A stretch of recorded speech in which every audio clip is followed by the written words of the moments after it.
bonsoir à tous et à toutes.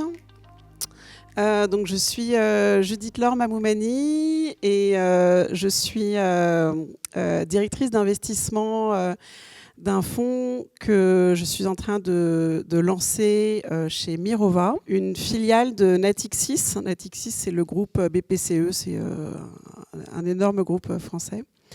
Natixis, c'est énorme aussi. Et Mirova, c'est moins énorme, mais c'est déjà une belle taille.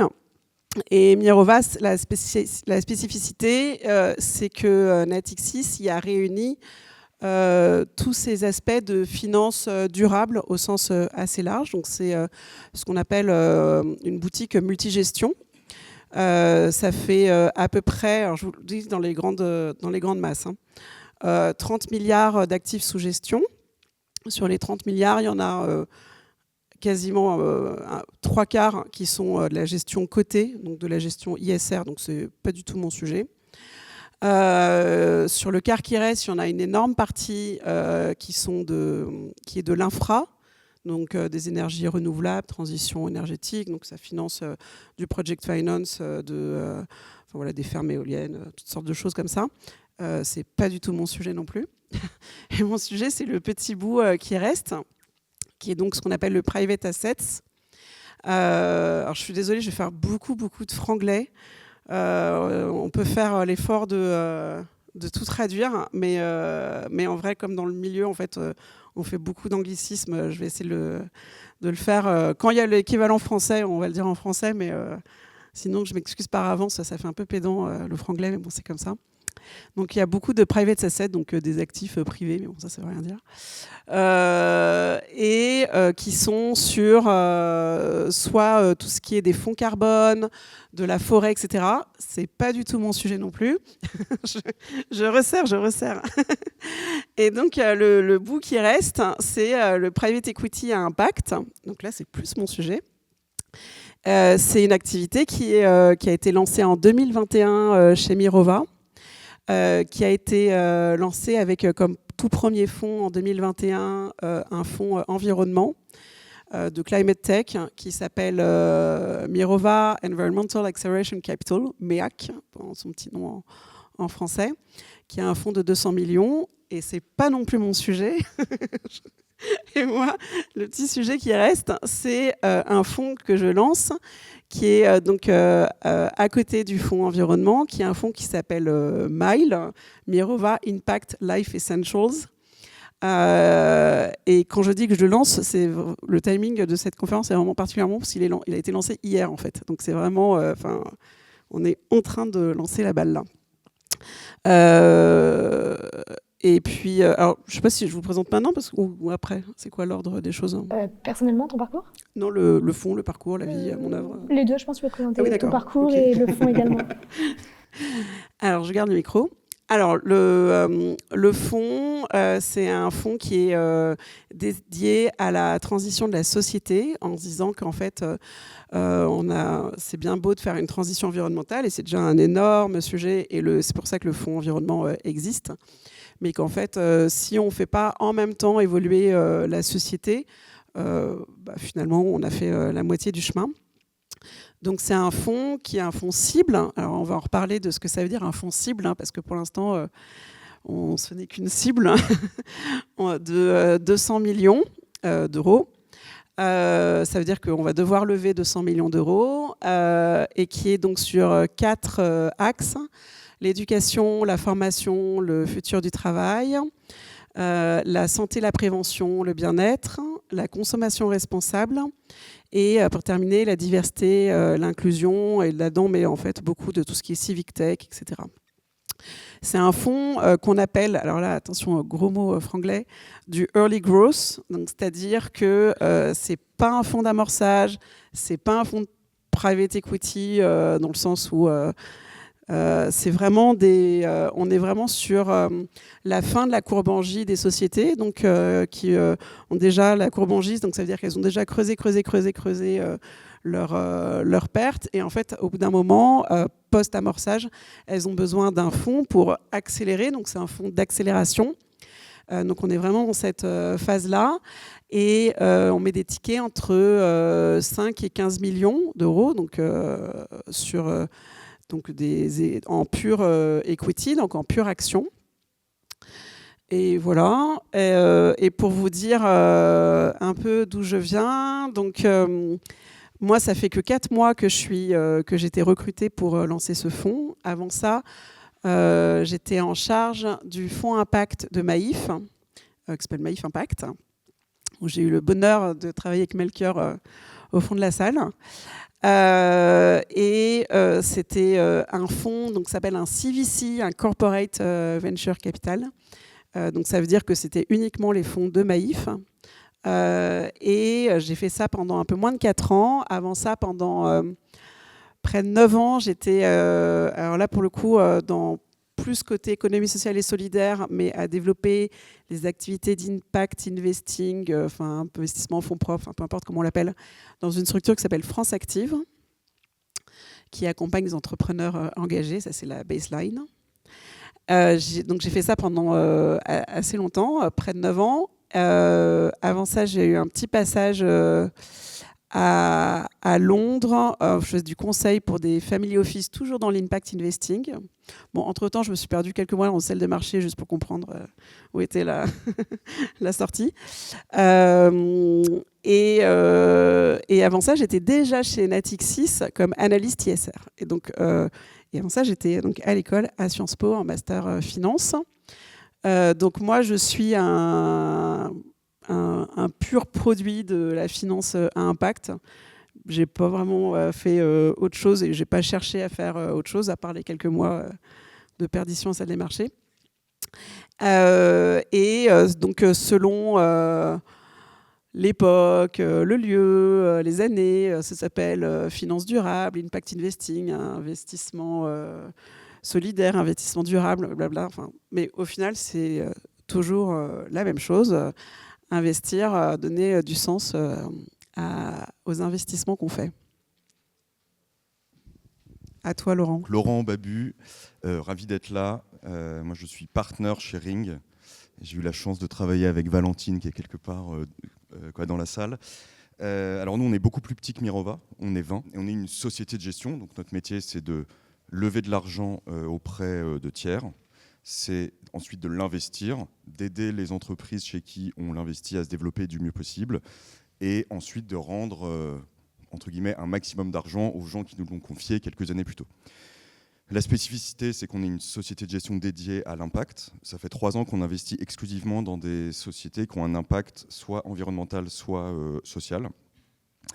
Et c'est un choix qui rejoint ce que vient de dire Judith Laure sur le fait que si on traite que du climat, on loupe la moitié de l'équation, et donc c'est très important pour nous d'être vraiment sur ces 2 jambes-là.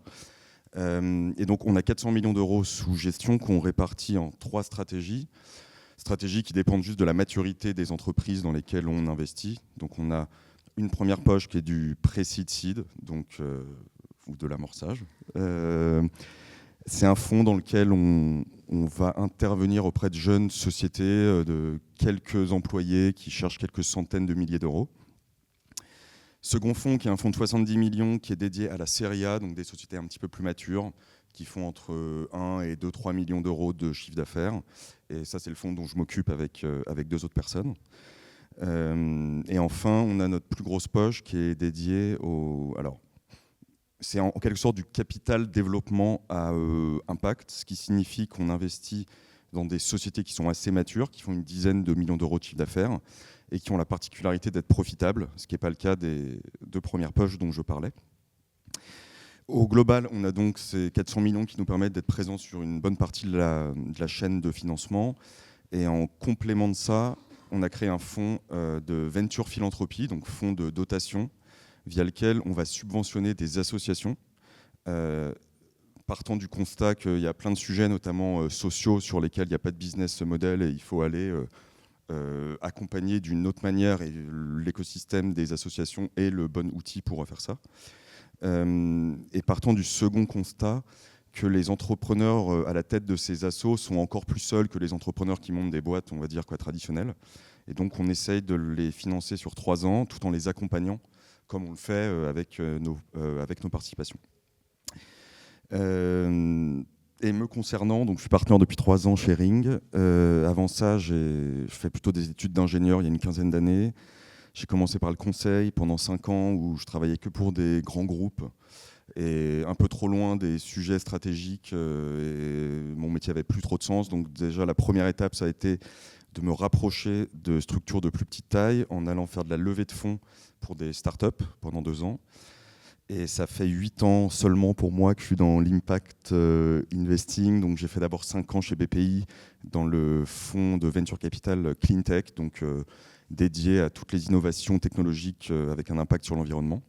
Et donc ça fait 3 ans que je suis chez Ring pour m'occuper de ce fonds de série A. Peut-être une première question pour toi, Judith Laure. Donc comme tu dis, ça fait longtemps que tu travailles dans l'impact investing.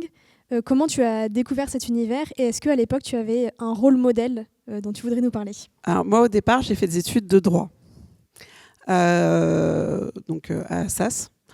Assez rapidement, je me suis rendu compte que en fait, je voulais pas être avocate. Et donc après, j'ai été prise à Sciences Po.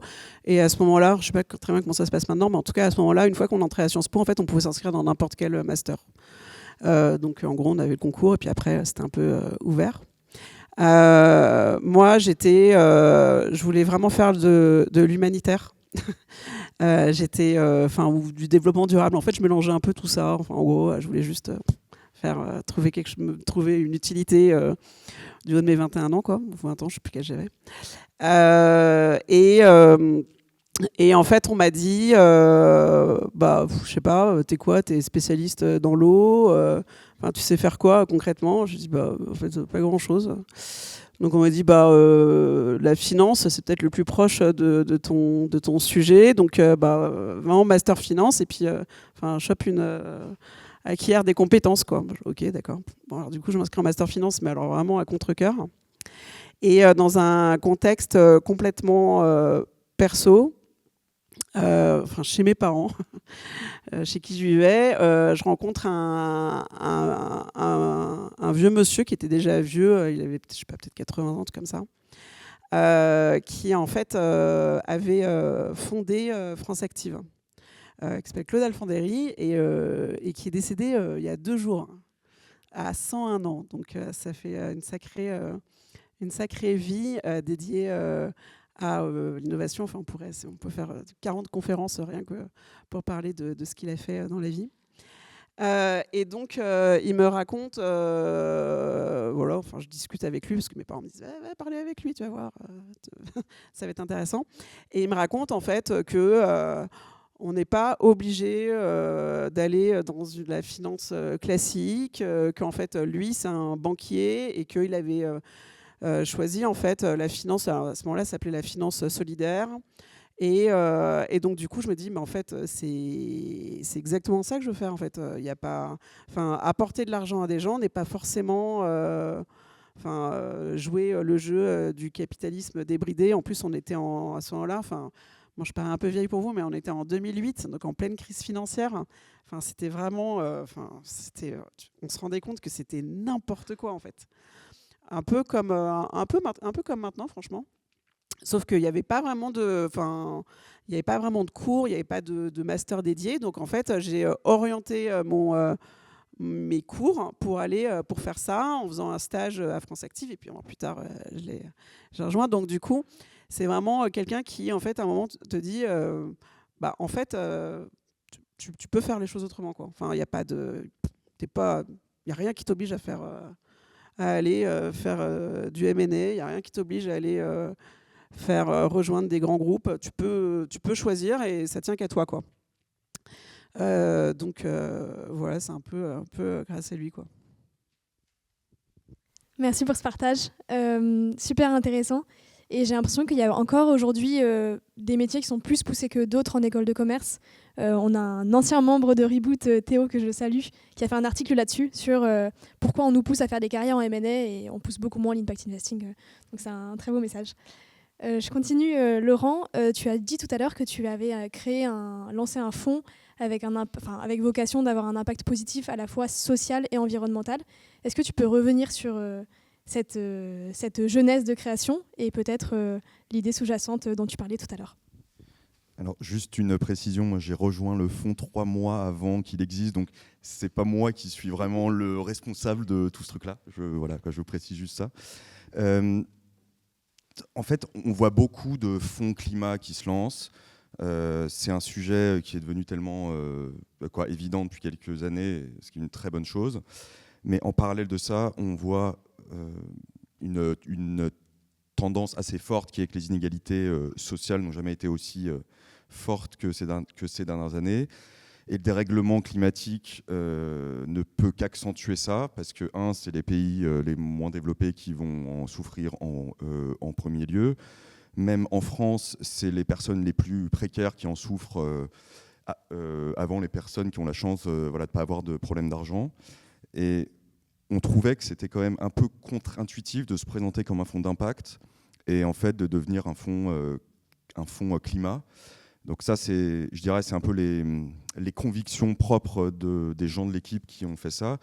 L'autre point, d'un point de vue un peu plus pragmatique, c'est qu'en fait, quand on monte un fonds, c'est un peu comme quand on monte une boîte, il faut se poser un peu la question de quelle est la taille de ce marché, et il faut maximiser la probabilité d'avoir des bons deals qui rentrent. Donc le fait d'être social plus climat, déjà ça augmente significativement la taille et le champ des possibles et le nombre de boîtes qui peuvent rentrer dans notre périmètre.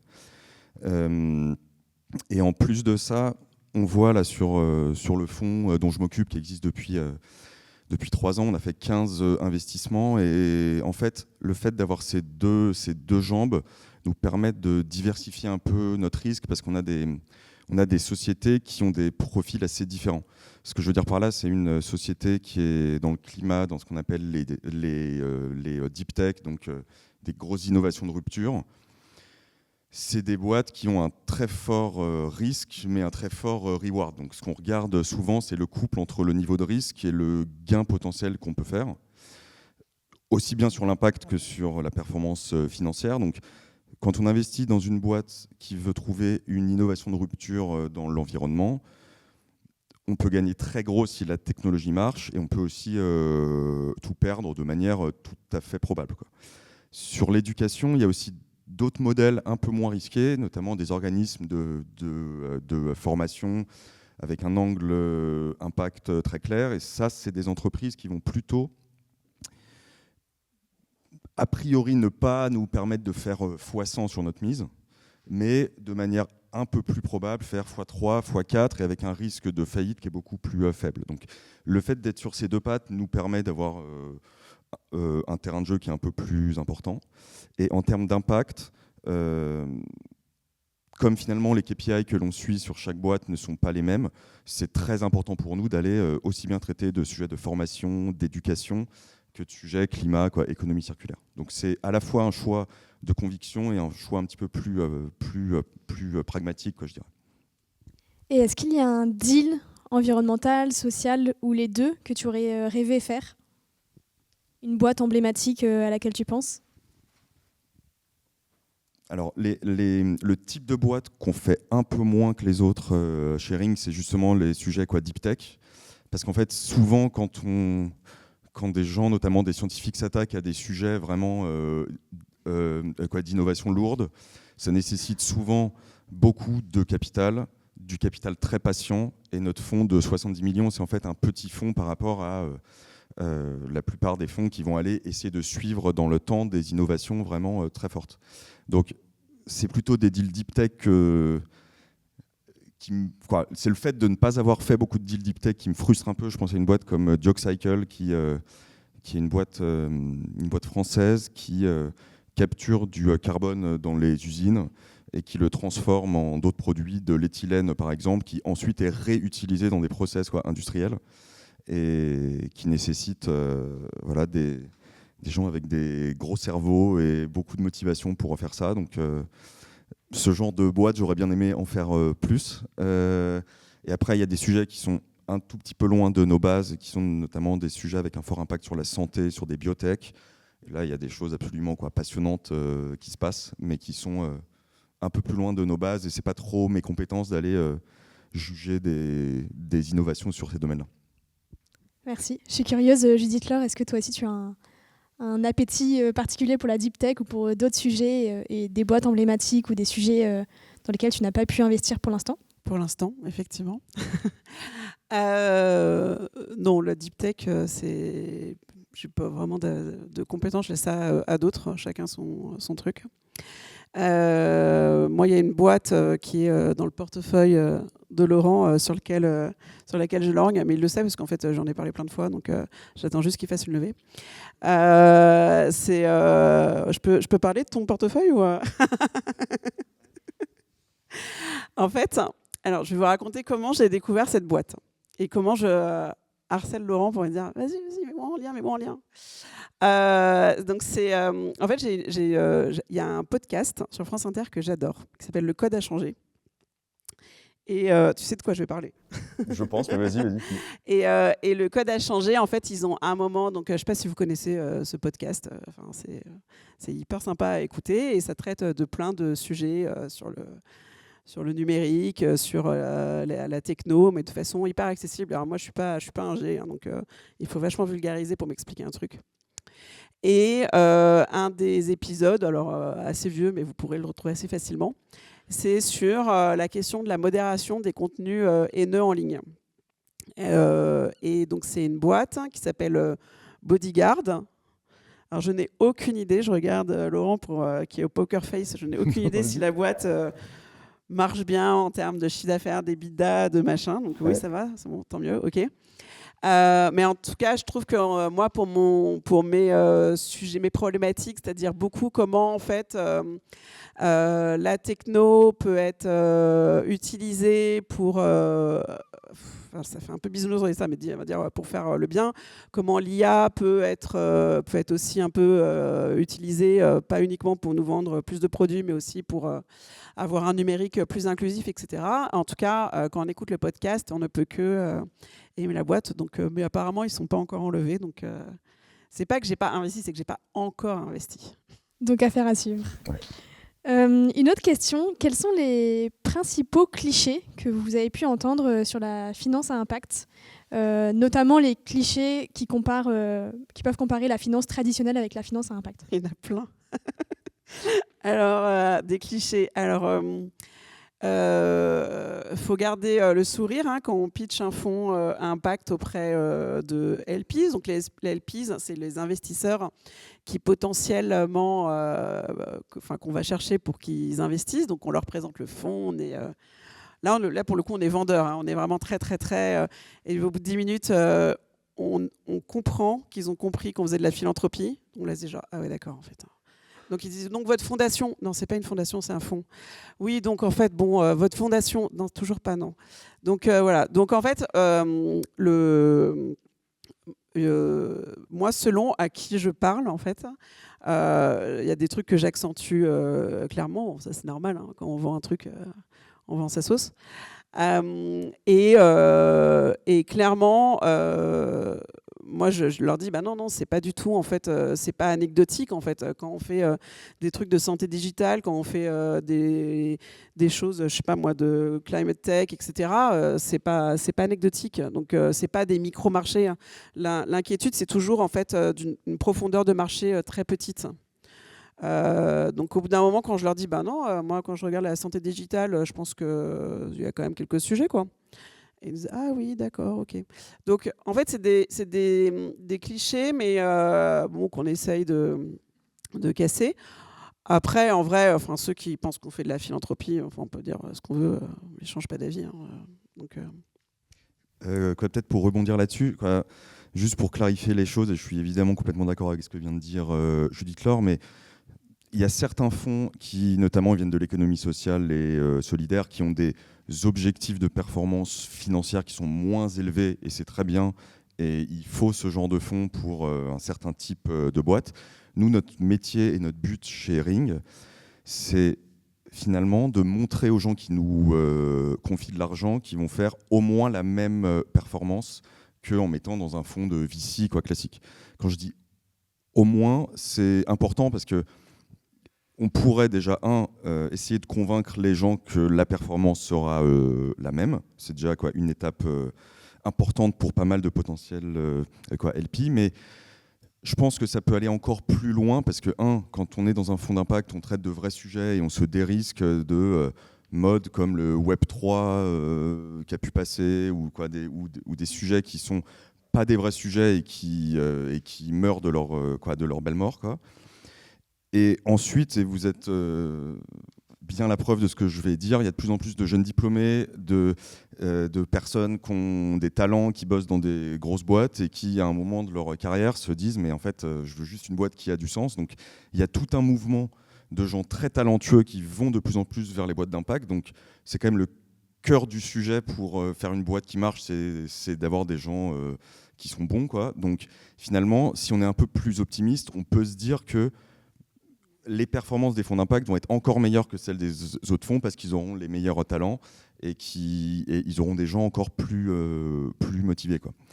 Je ferme juste cette parenthèse. L'autre truc, moi, qui me surprend encore beaucoup, c'est qu'il y a une confusion entre l'impact et l'ESG.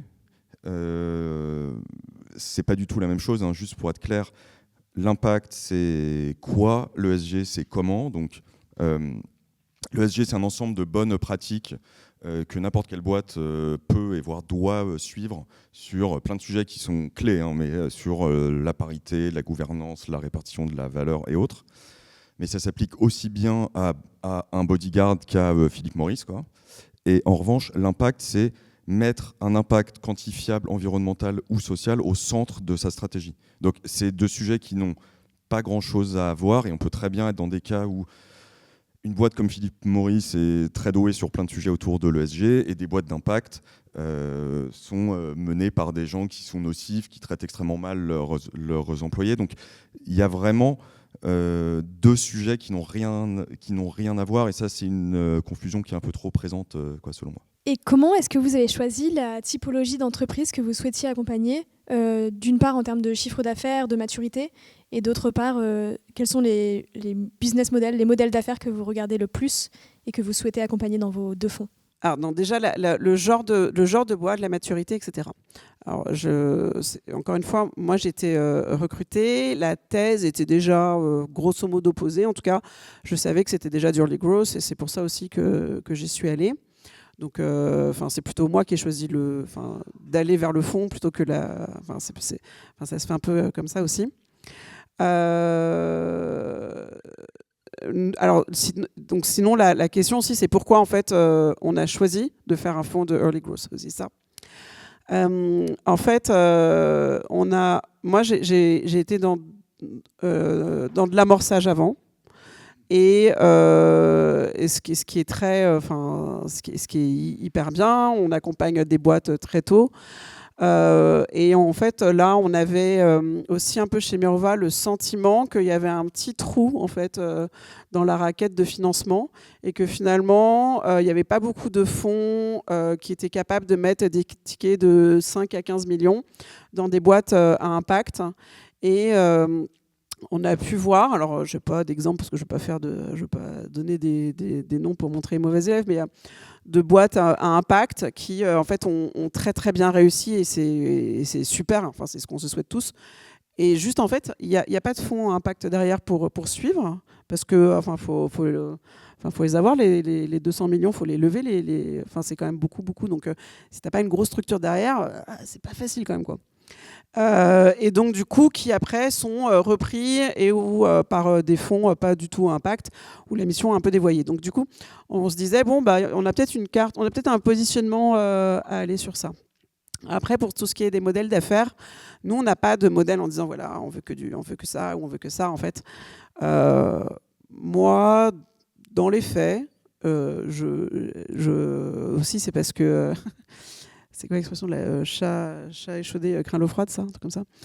J'ai un peu peur du B2C parce que concrètement dans le B2C en fait les levées elles servent surtout à payer des Google Ads donc c'est très très compliqué surtout en ce moment. Donc on fait surtout du B2B. Dans les faits, on cherche nous une forte, exactement comme Laurent, on veut faire un beau multiple, donc on a besoin d'une vraie accélération de la boîte Donc on veut un truc qui n'est pas forcément trop intensif en termes de capex, c'est-à-dire qui va pouvoir être assez agile. Donc on va enlever tout ce qui est gros industriel, immobilier on ne fait pas du tout. Donc une fois que j'ai dit ça, on se retrouve à faire beaucoup des SaaS ou des services, quoi. Encore une fois, tout comme Judith Laure, mais peut-être juste quelques précisions. C'est quand même important, effectivement, d'essayer de combler des failles de marché quand on les voit. En l'occurrence, quand on a lancé Ring Mission, qui est le fonds de Serie A, il y avait assez peu de fonds impact qui avaient un ADN VC très tech. Donc, et comme tu le disais, quand on est une boîte d'impact et qu'on se retrouve à lever des fonds avec des équipes de gestion qui n'ont pas grand-chose à faire de l'impact, il y a un truc qui ne marche pas. Donc on se sentait comme un partenaire naturel de toutes ces boîtes de série A qui voulaient lever. Et sur le choix de faire de l'amorçage, du CapDev ou autre, c'est quand même vraiment lié aux compétences des équipes, quoi. Faire de l'amorçage et accompagner une boîte qui a une idée, un tout début de produit et 5-6 personnes, c'est pas du tout les mêmes styles d'investisseurs que des gens qui investissent dans une boîte qui fait 20 millions, 2 millions d'EBITDA et dont le but est de gagner quelques points d'EBITDA l'année suivante. Donc c'est pas les mêmes compétences, et donc c'est une sorte de mix entre ce qu'on sait faire, ce qu'il faudra faire sur le marché, les personnes qu'on pourrait trouver pour remplir les trous qui manquent. Donc voilà, je pense qu'on raisonne tous un peu de la même manière. Et sur les modèles d'affaires qu'on aime plus ou moins, on a quand même la conviction que si on fait que du logiciel, c'est potentiellement louper pas mal de vrais sujets d'impact, parce qu'il y a un moment où il va quand même falloir produire des choses et donc avoir des vrais sujets avec du hardware. Le hardware, c'est un peu comme le B2C, ça fait peur à beaucoup de monde, dans le sens où si on investit dans une boîte sur un tour de quelques millions et qu'on sait que le tour suivant, c'est obligatoirement une levée de 20, 30, 40 millions, comme on s'oblige à diversifier nos investissements, on ne peut pas suivre la boîte comme il faut sans prendre 10-15% de notre fonds. Et ça, c'est quand même une très mauvaise pratique, parce que quand on gère un fonds d'impact, on joue quand même aussi un peu sur les stats. Et donc, il faut faire, quand on fait de la série A comme moi, c'est plutôt une vingtaine de deals par fonds pour avoir un maximum de chances de tomber sur là où les pépites qui vont pas rembourser qui peuvent rembourser le fonds, ou qui peuvent nous permettre de faire un très très gros multiple. Donc voilà, on ne peut pas se permettre d'aller sur des business models qui sont trop capex, qui nécessitent trop de capex. Laurent, tu as parlé donc du venture capital à impact tech. Toi, Judith Laure, tu as parlé du positionnement early growth, qui sont donc deux éléments de différenciation. Dans un marché de l'impact investing qui est florissant et où on voit de plus en plus d'acteurs, est-ce que c'est un choix de se différencier d'une part ? Et si oui, comment est-ce que vous vous différenciez des autres fonds d'investissement, mis à part ces deux positionnements ? Oui, alors se différencier, c'est pour un fonds d'investissement, c'est hyper important. D'abord parce que là, évidemment, on parle investissement, donc c'est notamment pour les équipes, et alors surtout pour les équipes plus jeunes. Les plus jeunes dans l'équipe plutôt, c'est beaucoup la partie qui voit en fait finalement investir, analyser le deal flow, etc. Mais pour Laurent et pour moi-même, en fait, une énorme partie du boulot, c'est juste de lever les fonds. Et ça, et donc là, on est nous-mêmes dans une position entrepreneuriale, et donc il faut qu'on dise voilà, non, c'est pas à Ring qu'il faut confier les fonds, c'est à Mirova. Donc du coup, on est vraiment en concurrence de façon très basique, parce que là pour le coup, un investisseur, il va choisir un fonds ou un autre. Et effectivement, il y a pléthore de fonds. Donc il faut se différencier. Comment on se différencie ? Bon, alors au-delà du fait du trou dans la raquette, du financement, du early growth, du venture, etc. Il y a aussi ce qu'on peut apporter en plus.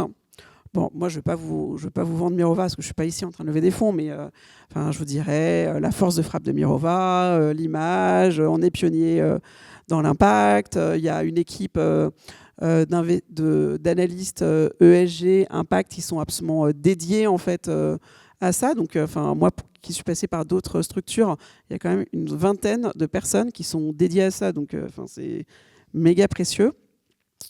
On est ultra outillés. Il y a, moi, je lève les fonds, mais en fait, c'est moi qui suis en front. Mais en fait, j'ai une armée de gens derrière. Donc, il y a les sales de Natixis, j'ai 2 product managers. Ça te fait rêver, hein? Putain, c'est ouf.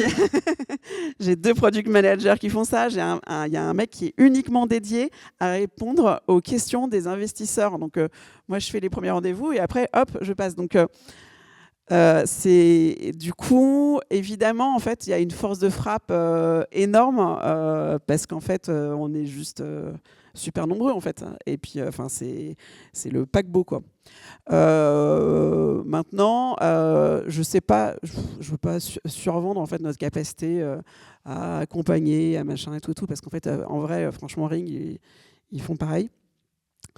Non, après, c'est de toute façon, c'est un peu comme tout dans la vie, hein, c'est beaucoup des histoires de personnes. Donc, c'est ce qu'on vend et ce qui différencie, c'est le track record en fait des gens.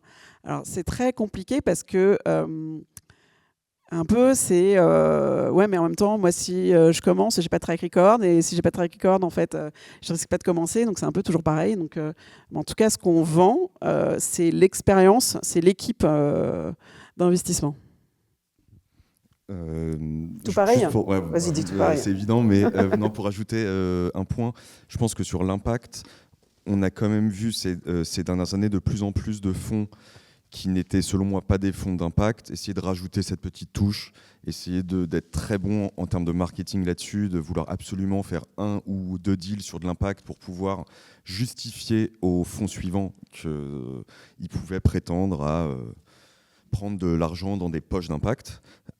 Et donc il y a un moment où il faut qu'on soit nous très alignés, presque radicaux, quoi, je dirais, sur ce qu'on fait sur l'impact, sur la manière dont on le suit, dont on le quantifie, la manière dont on accompagne les boîtes là-dessus. On a notamment ce qu'on appelle des operating partners, donc qui sont des gens qui passent, qui sont part-time chez nous, payés par Ring et qui sont à la disposition de nos participations. On a une personne qui est sur l'impact, donc qui les aide par exemple à devenir société à mission ou autre. On a une autre personne, ce qui marcherait très bien dans un fonds qui n'est pas d'impact, hein, mais qui les aide sur tous les sujets de structuration RH, de recrutement. Donc le but, c'est quand même d'être capable de leur montrer que si ce n'est pas nous qui pourrons les emmener à l'étape d'après, les gens de notre premier cercle les aideront, les gens de notre second cercle les aideront. Donc c'est vraiment un sujet d'écosystème. Et je pense que le track record, c'est le vrai sujet, que ce soit un track record finance, sur les perfs et aussi sur l'impact. Et en fait, ce track record, il se joue sur le long terme par le fait d'être impliqué dans les boîtes, le fait de rendre des services aux différents entrepreneurs, le fait d'être bon dans les boards, le fait de bosser. Et au final, quand des entrepreneurs disent à leur père « Non mais attends, bosse avec Ring parce que honnêtement, ça se passe très bien », et ben, ça se répand comme une traînée de poudre et c'est une sorte de cercle vertueux qui se crée, quoi. Donc il y a quand même ce sujet de le track record et l'intentionnalité de l'équipe et l'envie de l'équipe se traduit par des meilleurs deals qui rentrent plus naturellement, qui génèrent plus de track record, et c'est là qu'on enclenche un peu ce cercle vertueux. Très clair. Peut-être qu'on reviendra juste après sur la mesure d'impact, justement, et sur l'additionnalité, l'accompagnement au board que vous pouvez accorder. Je voulais juste revenir sur une étape un petit peu préalable, qui est la levée de fonds, avec 2 questions. Déjà, quelles sont les typologies d'investisseurs qui peuvent être intéressés pour investir dans des fonds d'investissement impact ? Est-ce qu'ils sont différents des investisseurs dans des fonds classiques ? Et est-ce que dans le contexte de marché actuel, avec un contexte où les levées sont assez compliquées, les fonds à impact ont les mêmes difficultés à lever, ou est-ce qu'ils ont justement d'autres critères, d'autres facteurs qui rendent la levée plus facile ? Alors en termes de catégories de personnes qu'on va voir, alors Alors, le fonds Mirova Impact Life Essentials, donc MILE, il a la spécificité de pouvoir être investi et par des institutionnels et par des particuliers, en fait. Alors, les particuliers, c'est pas tout, vous et moi, je sais pas, je connais pas votre patrimoine, mais c'est à partir d'un certain montant quand même. Hein, donc, et c'est notamment, en fait, on est éligible à un mécanisme au nom complètement barbare, qui est le nom du code fiscal. Vas-y, quoi, tu te lances là-dedans, c'est beau. Ah ouais. 150 0 BTR, qui est donc un truc du code fiscal.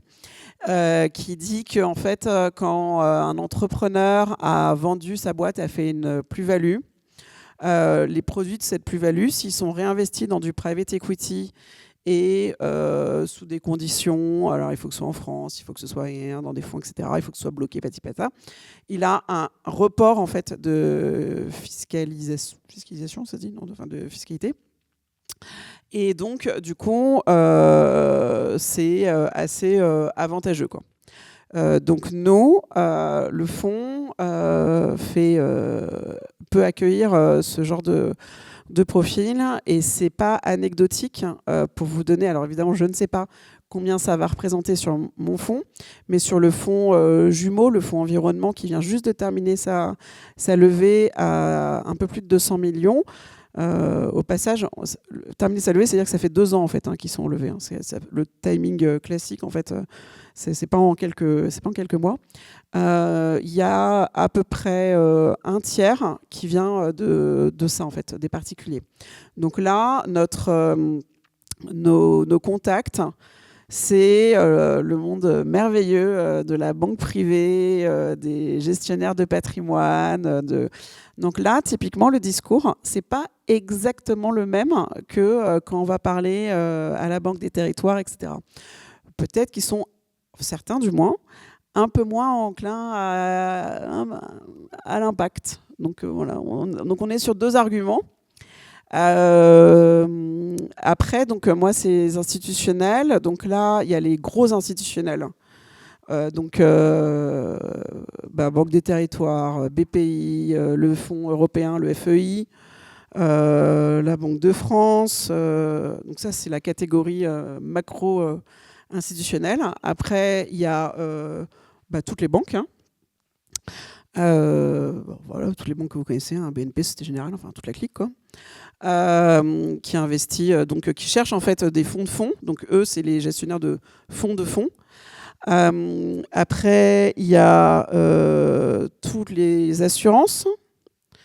Il y a les fonds de pension, ce que nous on peut accueillir. Donc c'est un fonds européen, le fonds que je lève. Donc on va aussi chercher des fonds en dehors de France. Ou même d'ailleurs, même d'Europe, en dehors d'Europe. Qu'est-ce que j'ai oublié comme catégorie ? Des family office. Ah oui, pardon, les familles. Ouais, mais je les mets avec les grosses fortunes. Ouais, bon, ok. Alors ceux-là, ils sont un peu, c'est pas vraiment institutionnel, mais en même temps, enfin voilà. Donc c'est les family office, les club deals. Bon après, on peut trouver tous les trucs. Hein. Mais grosso modo, ça fait quand même un paquet de gens à aller voir. Et en l'occurrence, notamment chez les plus gros institutionnels comme le FEI, ils ont des poches dédiées à l'impact. Donc ça permet quand même, quand on est un fonds d'impact, alors il y a un certain nombre de réglementations et de labellisations qui démontrent qu'on est un fonds d'impact. Ça permet aussi d'accéder à des nouvelles poches. Et peut-être juste pour donner un peu une idée donc, du marché, donc je pense que 2023 était peut-être la pire année depuis 15 ans pour lever des fonds. Et je pense qu'en 2023, un fonds VC généraliste, tout ce qu'il y a de plus classique, avait très peu de chances de lever des fonds, sauf track record monstrueux. Et donc je pense qu'il fallait un fonds spécialisé, ou en tout cas un fonds avec un ADN un peu particulier. Maintenant, je ne sais pas dire si c'est plus simple de lever un fonds d'impact ou un fonds sur de la cybersécurité, sur de la biotech, mais je pense quand même que l'impact nous donne accès à une différenciation et à certaines poches un peu différentes. Et je reviens sur les family office, qui est un monde moi que j'ai découvert en venant chez Ring. Je n'avais pas du tout de contact dans des grandes familles fortunées, mais il y a quand même très souvent, et notamment depuis quelques temps avec le changement de génération avec des personnes d'un certain âge qui géraient l'argent de la famille et qui redonnent un peu le flambeau à leurs enfants. C'est des gens qui sont d'une génération peut-être plus sensible à tout ça, et donc il y a de plus en plus de flux de familles vers de l'impact, ce qui est une excellente nouvelle, et avec la petite limite qui est que ces familles, il faut les connaître. Et donc, voilà, c'est plutôt les fondateurs de Ring qui ont ce réseau-là que moi qui n'ai pas rapporté un centime d'une famille quelconque. Peut-être sur la mesure d'impact maintenant. Quelle est l'importance que vous donnez à cette mesure d'impact ? Comment est-ce que vous mesurez l'impact des entreprises qui sont dans votre portefeuille ? Et est-ce que vous construisez un business plan à impact ? Je regroupe plusieurs questions parce que je vois que le temps passe vite. Mais qu'est-ce que vous mettez en place concrètement dans vos fonds d'investissement pour mesurer l'impact ? Je peux commencer. Sur l'impact, comme je vous le disais, le but, c'est de faire des performances financières et des performances d'impact. Donc, pour faire ça, ça veut dire qu'il faut qu'on quantifie l'impact. Donc, on met en place des KPI d'impact qui sont propres à chaque business. Donc, typiquement, une boîte comme O'Clock, par exemple, qui est un organisme de formation qui forme à distance des personnes au code, notamment.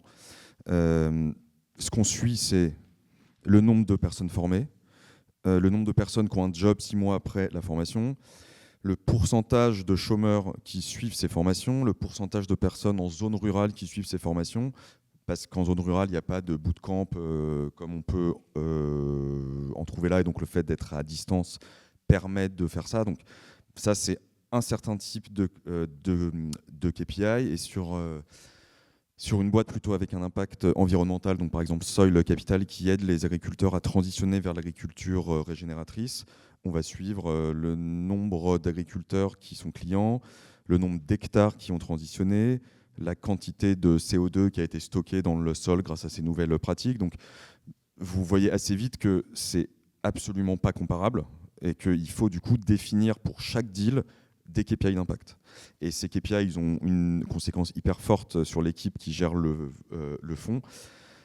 Je vais prendre juste un pas de recul pour vous parler de ce qu'est le carried interest, s'il y en a qui ne savent pas. C'est quand on gère un fonds, n'importe quel fonds, pas nécessairement de l'impact, pour incentiver les équipes, on met en place un certain nombre de choses qui nous permettent, nous, équipe de gestion, de prélever une partie de la surperformance qu'on fait faire aux gens qui nous ont confié de l'argent. Donc, si on fait faire x10 à tous les gens qui nous ont confié de l'argent, l'équipe de gestion prélève en gros 20% de la surperformance. Donc ça peut faire des énormes chiffres si on lève des gros fonds. Donc ça, c'est le cas de base du carried. Nous, ce qu'on a fait, et c'est de plus en plus le cas dans des fonds d'impact, on n'est pas les seuls sur le marché, c'est sur ce carried, il y a 50% qu'on ne peut toucher que s'il y a cette performance financière et l'atteinte d'un BP d'impact, qui est donc ces 3-4 KPI dont je vous ai parlé, qu'on projette sur 5 ans. Donc si on vend la boîte dans 5 ans, qu'Oclock nous permet de faire x10, mais qui ne forme plus du tout de chômeurs, plus du tout de personnes en zone rurale, il y a jusqu'à 50% de notre carried qui est rétrocédé à Ring Foundation, qui est notre fonds de dotation. L'idée étant, si on n'a pas été capable, nous, de générer l'impact qu'on avait promis, eh ben, cet impact il sera délivré d'une autre manière par les assos qu'on financera et qu'on subventionnera. Pareil. Donc nous aussi, exactement pareil. En fait, 50% de notre carried qui est indexé sur un BP impact. Et nous, en fait, on se donne 6 mois post-investissement pour le co-construire avec la société. Et ce BP, l'atteinte ou non de ce BP impact est audité au moment de l'exit par un tiers indépendant, un évaluateur, je sais pas, un KPMG ou autre, qui détermine donc pour que ce soit complètement, que ce soit pas contestable. Et alors, sauf que nous, en fait, ça va pas. Si on l'atteint pas, en fait, ça va pas à une fondation. C'est reversé aux investisseurs. Et ce qui mène à un autre sujet, mais je vois qu'on n'est pas très en avance, donc je vais aller vite, c'est en fait l'alignement entre les fondateurs de nos boîtes, Nous, sur le sujet finance plus performance d'impact, c'est une étape qui est nécessaire.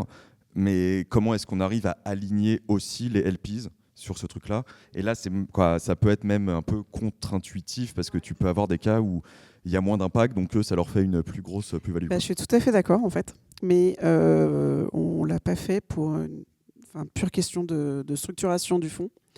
Mais en tout cas, c'est marrant parce qu'il y a un LP potentiel en rendez-vous qui m'a dit « Mais je ne comprends pas, du coup, j'ai plutôt intérêt à ce que vous ne fassiez pas d'impact. » J'étais genre « Putain, ne pas perdre la face. Qu'est-ce que je vais lui répondre ?» Donc non, je lui ai dit « Ok, le deuxième fonds, le vintage, parce qu'en fait, on lève des fonds, on relèvera un fonds dans 3 ans. On y réfléchira et on vous piquera votre structuration. » Avec plaisir. Et sur cet alignement des intérêts, comment vous faites également pour peut-être incentiver, motiver les dirigeants à maximiser leur impact, l'impact de leur entreprise? Est-ce que vous mettez en place certains critères? S'il faut mettre des critères pour les motiver sur l'impact, c'est peut-être qu'on n'a pas choisi les bonnes personnes, mais je mets de côté ce truc-là. En fait, alors, on a plusieurs manières de le faire. Soit il y a une partie des BSPCE donc, qui permettent aux dirigeants de maximiser leur plus-value à la sortie, qui sont conditionnés à des objectifs d'impact et qui n'existent plus si les objectifs d'impact ne sont pas atteints. Et sinon, il y a des manières plus simples qui est de dire chaque année, il y a une petite partie de la part variable qu'on indexe sur l'un des KPI d'impact qu'on a suivi. C'est le board qui valide ce truc-là et ça permet d'aligner un peu plus les intérêts encore. Super. On a parlé donc de la levée de fonds, du choix de la thèse d'investissement de son fonds, de l'investissement dans les entreprises à impact. Le dernier sujet qui me semble essentiel et qui, je pense, représente une grande partie de votre temps, mis à part hors levée peut-être, c'est le suivi de vos participations. Qu'est-ce que c'est suivre une participation? Qu'est-ce que c'est que participer à la gouvernance d'une société à impact? Oui, effectivement, et c'est une grosse partie du boulot, et puis c'est objectivement la plus sympa, hein, parce que lever des fonds, c'est pas très marrant. C'est marrant 2 semaines, mais au bout de 2 ans, on a un peu marre. Donc, en fait, participer à la gouvernance, donc ça veut dire en fait qu'on va accompagner la société sur du long terme via l'organe stratégique le plus important dans la société, qui est en général est le board. Alors, on dit board en anglais. Parce que en fait, en général, on entre au capital de SAS, et donc c'est pas des conseils d'administration, c'est des comités de surveillance, comités stratégiques, peu importe comment on l'appelle. En tout cas, c'est l'organe. Donc on va dire board de façon plus généraliste. C'est l'organe qui a son mot à dire sur les orientations stratégiques de la société. Et donc ça, c'est pour l'aspect un peu qu'on vote et tout, mais surtout c'est l'organe en fait qui a un vrai lieu d'échange et où se crée la vraie relation, et où là on peut pleinement avoir notre rôle, et notamment ce qu'on a commencé à effleurer tout à l'heure, l'additionnalité. C'était vraiment à quoi ça sert en fait, à quoi on sert. Pourquoi est-ce que une start-up va venir voir Mirova plutôt qu'une autre boîte? Pourquoi est-ce que, et d'ailleurs au-delà de Mirova, en fait, en général, c'est beaucoup une personne en fait. Pourquoi ils disent en fait je veux que ce soit, genre c'est un fit entre 2 personnes. Donc c'est souvent je me dis que c'est quand on entre au capital d'une boîte, c'est vraiment comme un mariage en fait, hein, parce que on va être sur du long terme, et en fait il faut que l'entrepreneur se voit bien avec nous. Parfois ça frôle un peu le quotidien, quoi. Enfin vraiment sur du long terme, et de la même manière que nous, évidemment, on a choisi la société. Donc en fait c'est vraiment un rendez-vous. Alors qui est parfois, en général, trimestriel, mais quand ça va un peu moins bien, ou alors quand il y a des moments un peu de tension, ou alors quand il y a des moments un peu stratégiques, par exemple qu'on prépare une autre levée de fonds, ou alors qu'il y a des gros marchés qui jouent, etc. Ça peut être mensuel. Moi, j'ai eu des boards un peu plus compliqués à la Maïf, où on avait des rendez-vous hebdomadaires. Donc, c'est en fait, et puis après, quand on a passé la phase un peu critique, on revient sur un rythme trimestriel. Mais donc, du coup, c'est vraiment être... En fait, au-delà de la gouvernance, oui, certes, on a la gouvernance, on est dans le pacte, il y a notre nom, on vote concrètement, etc. Mais c'est surtout en fait la formalisation d'un accompagnement qui en fait dépasse largement le board. Ouais, parce que deux compléments peut-être. En fait, ce qu'il faut réaliser, c'est que être partenaire dans un fonds de VC, c'est pas faire de la finance, quoi. C'est juste c'est donner des coups de main et challenger des entrepreneurs à chaque fois que les choses se passent mal ou que les choses se passent bien. Et moi, finalement, je considère que j'ai bien fait mon job quand une fondatrice ou un fondateur m'appelle pour une bonne nouvelle, pour une mauvaise nouvelle. Et en fait, le board est juste le moment où tu graves dans le marbre les décisions qui ont été prises. Mais le but, c'est de créer une relation infiniment plus proche que ça. Voilà, donc c'est du faire profiter d'un réseau, c'est pouvoir comparer et dire attends, moi j'ai vu dans telle autre boîte il y a 3 ans que ça marchait pas. Est-ce que tu es sûr qu'il faut que tu fasses ça? Donc c'est un échange très informel, quoi. Et peut-être une spécificité des fonds d'impact, c'est en tout cas ce qu'on fait chez Ring, c'est quand on entre dans une boîte, on met en place un comité de mission systématiquement qui se réunit 2 fois par an, qui traite des sujets de l'impact et de l'ESG et qui reporte au board sur ces sujets. Donc ça, c'est un peu la spécificité et l'additionnalité dont parlait Judith Laure, mais voilà, c'est vraiment un boulot d'accompagnement et de relations humaines. Et je pense qu'en plus, avec l'IA & Co., en fait, être pertinent parce que tu sais qu'une boîte de ce type-là doit faire 19% d'EBITDA et non pas 12%, en fait, ça va être un non-sujet dans très peu de temps. Et donc, ça va être que le fit humain, être un peu de temps en temps l'accompagnant, parce que finalement, notre métier, il est très simple par rapport à celui d'entrepreneur. Hein, le niveau de pression quand c'est ta propre boîte et que tu es H24 sur le truc, il est quand même colossal. Et donc avoir quelqu'un qui aide à prendre du recul, ça c'est une grosse valeur. Et l'autre point qui ne se traite pas par de l'IA, c'est juger les gens, les aider à faire les bons recrutements, dire je pense que là, peut-être qu'en termes de hard skills, cette personne elle est très bien, mais je ne vois pas du tout l'ADN de la boîte dans cette personne. Donc voilà, c'est de moins en moins tangible et de plus en plus sur du ressenti, je trouve. Et du coup, pour ceux qui sont étudiants ou jeunes actifs, c'est encore une fois, il faut un peu désacraliser le truc. Au quotidien, on fait quand même très très peu de finances. Enfin, moi, je sais pas, clairement, je sais pas compter. Hein. Enfin, j'étais en prépa littéraire, je suis complètement nulle en maths. Enfin, je sais faire des additions, ça tombe bien, c'est le seul truc qu'on nous demande de faire. Je sais calculer un pourcentage de temps en temps, mais en vrai, il y a Excel qui le fait très bien pour moi, quoi. Donc, faut vraiment. C'est pas notre job et vraiment d'être à l'écoute. Donc, limite, en fait, je pense qu'il y a plus de compétences de psy et de coach que de maths dans notre boulot. Et d'être surtout curieux, en fait, puisqu'on voit plein de choses différentes et donc il faut être un miroir à l'entrepreneur, parce que souvent l'entrepreneur, alors c'est d'autant plus vrai qu'on est sur des phases early stage, donc lui, il a une pression de dingue, mais il ne faut pas qu'il montre ça à ses équipes parce qu'il faut motiver les équipes. Il ne peut pas en parler à la maison parce que sa femme, elle n'en peut plus. Je sais de quoi je parle. J'ai un mari start-upper, donc je veux pas. Chacun ses problèmes. Il ne peut pas en parler à ses amis parce que tout le monde en a marre d'entendre parler de son projet, etc. Ou alors, s'il en parle à ses parents, de toute façon, ils sont absolument pas objectifs. Donc en gros, on est peut-être les rares personnes qui connaissons vraiment le projet, et encore, ce qui veut bien nous en dire, parce que on va pas fouiller la compta, et qui en fait vont lui dire non, là ça va pas, là tu déconnes un peu, quoi. Donc c'est hyper important, et donc c'est vraiment moi je trouve que c'est un super boulot, en tout cas on s'éclate, hein. Mais effectivement, après aussi, faut relativiser la difficulté. Effectivement, comme le rappelle Laurent, nous, si la boîte se plante, on est extrêmement triste, on est déçu et machin, mais enfin, on n'a pas joué notre vie, quoi. Merci. Je pense que c'est le moment de conclure, du moins pour ma part, parce qu'après je vais vous laisser le micro.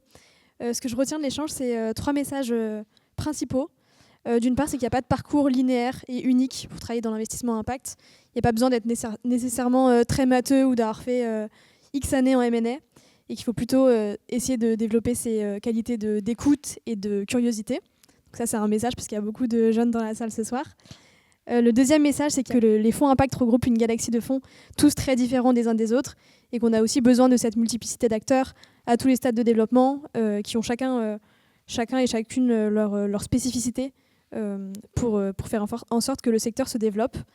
Et le troisième, c'est que l'accompagnement est vraiment clé et que c'est vraiment une additionnalité forte des fonds d'investissement pour maximiser l'impact dans les entreprises de votre portefeuille. C'est extrêmement bien résumé. Merci.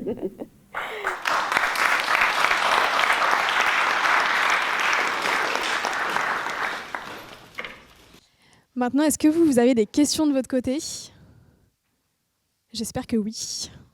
C'est la première qui est la plus dure toujours. Donc, Alors déjà, merci pour vos 2 interventions. J'avais une question sur la mesure d'impact. Est-ce que quand vous rentrez dans un process de sélection des porteurs de projets, des entrepreneurs que vous allez accompagner, est-ce que vous attendez de ces derniers qu'ils réalisent une mesure d'impact auparavant avec un cabinet de conseil ou un labo, etc. Ou est-ce que c'est quelque chose qui fait partie de votre process interne ? Non, on le fait ensemble. Enfin, ta question, elle revient un peu à se dire un peu la question du deal flow. Comment est-ce qu'on apprécie chacun un peu sa sauce, tu peux avoir une grille de lecture, une scorecard, peu importe. Le fait est que il faut être capable d'identifier en fait si le projet il est a priori à impact. Alors avec l'expérience, il y a un peu des faisceaux d'indices, mais par contre moi j'ai vu aucun dossier qui vient avec une mesure d'impact et tout. C'est peut-être arrivé, mais en tout cas on le fait ensemble après, quoi. Enfin, c'est pas une condition sine qua non en tout cas. Juste un tout petit commentaire là-dessus. Il y a des cas simples où on peut nous-mêmes finalement faire quelque chose qui est vrai à 90%. Je sais pas, l'impact carbone d'un panneau solaire dans tel pays, ça se calcule assez bien. En revanche, on a investi dans une boîte qui fait du bâtiment modulaire bas carbone. Pour aller calculer précisément l'impact par rapport à ce qui se fait sur le marché avec du béton ou autre, béton ou du ciment, j'y connais rien, c'est pas moi qui suis cette boîte, bref, voilà. Et ben là, on a demandé, avant de mettre l'argent dans la boîte, d'avoir ce qu'on appelle une ACV, donc l'analyse de cycle de vie d'un bâtiment produit avec cette techno versus une autre. Avant, c'était pas au moment où tu as analysé mais en revanche, on n'aurait pas mis d'argent si on n'avait pas eu la certitude par un tiers que ça va vraiment dans le bon sens, parce que tu as quand même de fausses bonnes idées qui peuvent, t'as des fausses bonnes idées qui en fait semblent aller dans le bon sens et qui, quand tu regardes l'intégralité du sujet, ce qu'on appelle les externalités négatives notamment, qui finalement peut être pas si impact que ça. Est-ce que vous avez une approche systémique de la mesure d'impact ? Parce que par exemple, on peut avoir un projet, une idée qui va dans le bon sens pour le climat, mais qui soit catastrophique pour la biodiversité. Du coup, parce que là, vous parlez de l'ACV, mais est-ce que vous vérifiez l'ensemble peut-être des limites planétaires comme référentiel ou autres référentiels si vous en avez ? Merci. Ouais, très bonne question, très compliquée. La réponse n'est pas simple. Oui, on prend en compte ces choses-là. Mais le sujet de la biodiversité, je pense, c'est d'un niveau de complexité très élevé. C'est le responsable biodiversité de Carbone 4 là, qui faisait un podcast cette semaine qui expliquait que sur le carbone, c'est le monde de la physique. Sur la biodiversité, c'est le monde de la biologie. Donc, on gagne un facteur 10 en termes de complexité. Donc, on commence à avoir le carbone comme point commun entre plein de projets. La biodiversité, on en est extrêmement loin. Donc, on regarde ces choses-là. Et honnêtement, ça fait souvent des discussions assez compliquées en équipe. Parce que, alors, je prends un autre exemple que celui-là. Mais dans ma vie précédente chez BPI, j'avais investi dans une société qui s'appelle Safety Line, qui optimisait les trajectoires des avions pour réduire la consommation de kérosène. Donc, tu peux te dire, ça réduit la consommation, ça va dans le bon sens. Mais la conséquence, c'est que si tu réduis la consommation, tu optimises les marges des compagnies aériennes. Donc, potentiellement tu leur permets de vendre moins cher, etc. Donc franchement, il y a des cas où quand on a trop de doutes, notamment là, non, je l'ai donné un exemple un peu trop précis, donc je retire ce que je... Voilà, mais en gros, quand il y a trop de doutes, c'est qu'il ne faut pas faire le deal. En revanche, la boîte parfaite n'existe pas, et si on veut avoir une boîte qui scale, il faut aussi faire des arbitrages. Et moi, j'aime bien souvent réfléchir en termes d'impact à l'échelle versus l'impact unitaire. Ce que je veux dire par là, c'est dans l'éducation, tu pourrais dire plus je baisse le prix de la formation, plus j'ai d'impact. Sauf qu'en fait, si tu le baisses trop, la boîte est plus viable. Et donc, il y a quand même souvent des arbitrages sur ces sujets-là. Donc, je ne réponds pas complètement à ta question, mais c'est un sujet très complexe et qu'on garde bien en tête. C'était aussi sur la mesure d'impact. Pour le carbone, c'est assez clair. On a la taxonomie, les tonnes de CO2. Mais pour vous, ça veut dire quoi de maximiser l'impact social? Est-ce que vous regardez fragilité des bénéficiaires? Le carbone, c'est compliqué. La biodiversité, c'est très compliqué. Mais alors, apprécier les questions d'égalité des chances, genre, on a un niveau très très haut en termes de compliqué. Vous savez, il y a la taxonomie européenne qui a été mise en place sur l'environnement. Ils ont voulu le faire sur le social, ils n'ont pas réussi en fait. Donc juste le projet a été arrêté en fait. Il n'existe pas de taxonomie sociale. Parce que c'est en fait, grosso modo, si tu veux avoir une approche en fait, apprécier ce que c'est que l'impact sociétal d'un projet, en fait, c'est quasiment une vision politique. Parce que nous, on a des discussions sans fin. C'est quoi il vaut mieux l'inclusion ou l'égalité des chances? En fait, c'est quoi ce qu'on défend? Quand j'étais à la Maïf, l'approche, alors Maïf, historiquement, l'assurance des profs, l'approche qu'on pouvait avoir de l'éducation inclusive, c'est probablement un peu plus radical que dans d'autres... peut-être fonds impact, mais qui serait tout à fait, peut-être qui serait plus sur les questions d'égalité des chances. Donc c'est vraiment, nous, notre 4e axe d'investissement, c'est tout ce qui est diversité et inclusion. C'est hyper difficile en fait. Nous, on cherche des boîtes qui permettent de faire société. Donc ça veut dire en fait, on va aller chercher des civic tech, mais de l'empowerment. Alors, la preuve est qu'on n'arrive tellement pas vraiment à le faire qu'on n'arrive même pas à traduire les mots, en fait. Donc, en général, vous savez qu'on n'arrive pas à traduire les mots. Alors, faire société, j'ai pas réussi à le traduire en anglais parce qu'en fait, c'est hyper français comme concept. Tout le monde sait grosso modo ce que ça veut dire, mais concrètement, c'est quoi un projet qui fait société, en fait? L'empowerment, je peux l'imaginer, mais alors concrètement, je peux dire quoi qu'une boîte, non, toi tu favorises l'empowerment, toi tu favorises pas, c'est hyper difficile. Donc du coup, là, on va se faire outiller par des chercheurs en fait, de l'académique, grosso modo des sociologues, de la recherche pure, hein, qui va vraiment nous aider sur ça, parce qu'en fait, c'est extrêmement compliqué. Mais moi, je trouve que c'est ça qui est aussi hyper beau. C'est que, je ne vais pas vous dire que notre projet, c'est un projet politique, mais enfin, c'est le politique avec le petit p, quoi. Enfin, c'est la vie de la cité. Donc, qu'est-ce qui fait que c'est quoi les sociétés dans lesquelles il faut investir, accompagner, enfin voilà, qui vont faire que la société va aller dans le bon sens. Et à un moment en pitch, moi, il y a quelqu'un qui m'a dit « Mais c'est quoi le bon sens ?» Je fais « Ben le bon sens, quoi. Putain, je sais pas, moi. » Et là, je me suis dit « Ok, donc là, on va pas dans le même sens, nous. » Donc, il y a un Magic Director qui me disait « Vas-y, laisse tomber. » Je fais « Bah, ok, bon. » Après, j'ai parlé d'autres choses. Mais donc, non, c'est hyper compliqué. Mais c'est ça qui est bien. J'ai une question encore sur le versant social. Du coup, est-ce que vous vous intéressez ou vous utilisez les méthodologies type SROI, coévité, etc. Ou est-ce que vous êtes de la team il ne faut pas tout mettre dans le même panier et en fait l'impact social, ça se mesure indicateur par indicateur? Ouais, plutôt la deuxième team. Moi, le coévité quoi, pour la société, pour qui en fait, je sais pas. Il y a beaucoup de choses qu'on peut pas forcément monétiser, donc je sais pas. Voilà. Et puis encore une fois, en fait, on l'a pas forcément dit quand on a parlé, mais on est dans un métier de l'ultra sélection en fait. On est vraiment sur on reçoit, je sais pas combien de deal flow par an. T'as compté un jour toi? C'est à peu près 1000. Ouais, peut-être 1000, un truc comme ça. Mais sur l'une de nos stratégies. Ouais, peut-être 1000, ouais, un truc comme ça. Tout le monde va recevoir à peu près la même chose, enfin. Et on va en faire, nous, 5 par an. Donc, en fait, de toute façon, évidemment qu'on va regarder, en fait, mais on va pas regarder le coût évité, on va regarder un faisceau d'indices qui vont nous former une conviction, en fait. On est sur un métier où, in fine, on doit avoir une conviction. Donc, c'est pas la mesure. Ce que je veux dire par là, c'est qu'aussi, on va nécessairement, si on n'en fait que 5 par an, nécessairement, ça va être des trucs très, très différents pour diversifier et aussi parce que c'est la thèse d'investissement, faire la chose très différente. Donc, en fait, on pourra même pas, on va regarder boîte par boîte et activité par activité.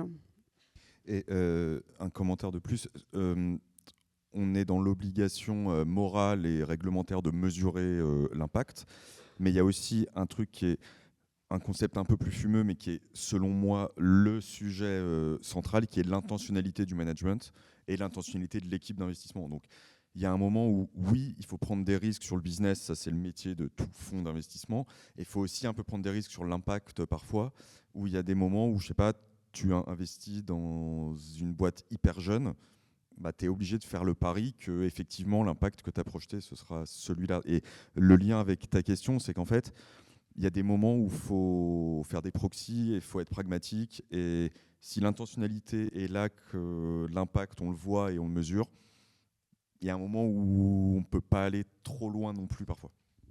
Mais ce qui est drôle, c'est que parfois, pour le coup, avec un autre confrère investisseur, qui est tout à fait, on peut tout à fait être sur la même longueur d'onde sur certains trucs, et parfois sur des boîtes, on diverge complètement. Je lui dis non, moi j'ai fermé le dossier parce que là, franchement, l'impact, ça n'allait pas. Ah bon? Non, tu rêves, c'est l'impact de rêve, etc. Je dis mais je comprends pas, on voit pas du tout la même chose, quoi. Sur un cas comme ça, on a eu il y a très longtemps un dossier dans la fertilité.